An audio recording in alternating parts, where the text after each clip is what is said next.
వాస్తవంగా నల్లపరెడ్డి ప్రసన్న కుమార్ రెడ్డి, వేమిరెడ్డి ప్రభాకర్ రెడ్డి ఇద్దరు బంధువులు అవుతారు, చుట్టాలే. అలాంటి చుట్టరికంలో ఉన్నటువంటి ఆ వేమిరెడ్డి ప్రభాకర్ రెడ్డి గారి భార్య గురించి నల్లపరెడ్డి ప్రసన్న కుమార్ రెడ్డి గారు మాట్లాడినటువంటి మాటలు, ఈయన గబక్క నోరు జారే రకం కాదు, వేమిరెడ్డి గబక్క నోరు జారే రకం కాదు.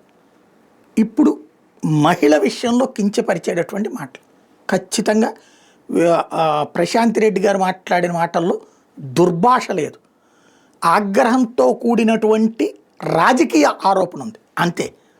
అవినీతి ఆరోపణ అన్నది రాజకీయ ఆరోపణ, దానికి సమాధానం రాజకీయ ఆరోపణ చేయడంలో తప్పులేదు. కానీ వ్యక్తిగత జీవితాన్ని, వ్యక్తిత్వ హననానికి పాల్పడ్డటువంటి పరిస్థితి, ఆమె క్యారెక్టర్ని అసాసినేట్ చేస్తూ మాట్లాడినటువంటి పరిస్థితి. ఈ విషయంలో ఖచ్చితంగా నల్లపరెడ్డి చేసిన తప్పే, ఆయన సమర్థించడం కూడా తప్పే. వైఎస్ఆర్ కాంగ్రెస్ పార్టీ అన్న చర్య తీసుకోవాలి, లేదా ఆయన అన్న పశ్చాత్తాపడాలి.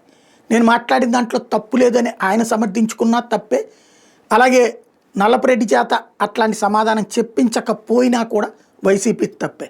ఎందుకంటే ఒక మహిళ తను కష్టపడి తను ఎదిగే క్రమంలో చేసినటువంటి పనులని వేరే రూపంలోకి అన్వయిస్తూ మాట్లాడేటటువంటి మాట చాలా దుర్మార్గమైనటువంటి మాట. పెళ్లి చేసుకున్నటువంటిది ఏదో ముక్కుపచ్చలారని అమ్మాయిని ఇచ్చి పెళ్లి చేసేవాళ్ళం ఆయన అడిగితే వేమిరెడ్డి లాంటి మాటలు, పెళ్ళి అయిపోయిన తర్వాత ఆ మాటలు ఎందుకు? ఇంకోటి, ముక్కుపచ్చలారని అమ్మాయిని ఆ వయసులో ఉన్నటువంటి ఆయనకి ఎందుకు ఇచ్చి చేయటం? ఆయన ఆర్థిక స్తోమత ఉందని చెప్పేసి అట్లాగా అమ్మాయి గొంతుకొయ్యాలా?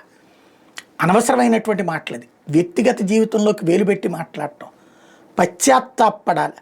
లేదు ఈ ధోరణి తప్పు లేదు అనుకుంటే గనక అది కాస్త వెంటాడుతుంది, ఆలోచించుకోవాల్సింది.